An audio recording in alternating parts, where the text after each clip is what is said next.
Okay, in this lesson today, we're going to be responding to the artist Vincent van Gogh. So we've done a little bit of work about him already, but today we're going to actually create an ink drawing based on one of his landscapes. So I need you to find a picture of one of his landscapes that inspires you and either print it out or look at it on the screen of your phone or your computer as your inspiration. Okay, so firstly, we're going to talk about the different elements within a landscape. So here in the background, we have the sky and the hills. Okay, so that is the background.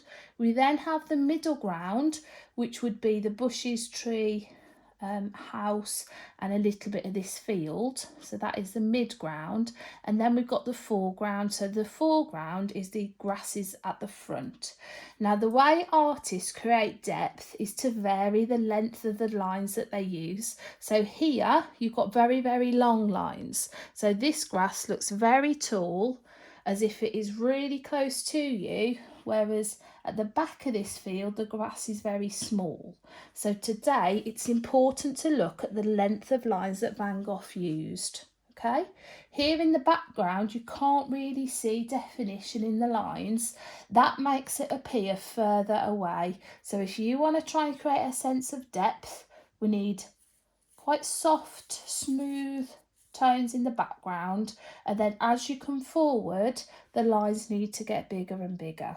Okay, now you can do this on a piece of ordinary paper. If you want to try and finish it within the lesson, I suggest you do it A5, so that has been folded in half. Okay, an A5 size. Now you need to spend about 5 minutes sketching out a very rough outline. Okay, now you can take a little bit longer than I have, okay, but you need to get that structure down first. Okay, now I'm going to pause this video and give you 5 minutes to do that. Okay, so you should have your drawing ready, and now you're going to start to apply some of the coffee onto your work. So I suggest you have some clean water. Okay, and you start with your lightest tone. Okay, so I'm pretty much going to cover the background of this with horizontal lines.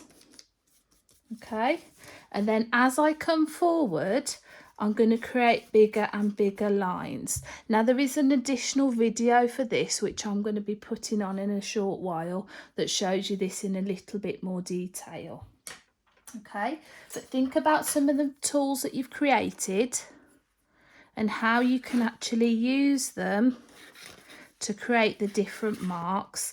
Now, like I said at the beginning, you need to start in the background and you need to work your way forward. Okay, it's going to be difficult for you if you do really detailed grasses and then realise actually you've got to paint the field behind. That's going to cause your work to smudge and you're going to lose some of those marks. Okay, so you're going to be spending the majority of this lesson filling in your ink. Okay, now if you have any problems with this, if you can send me a message, I will respond to you individually. Okay.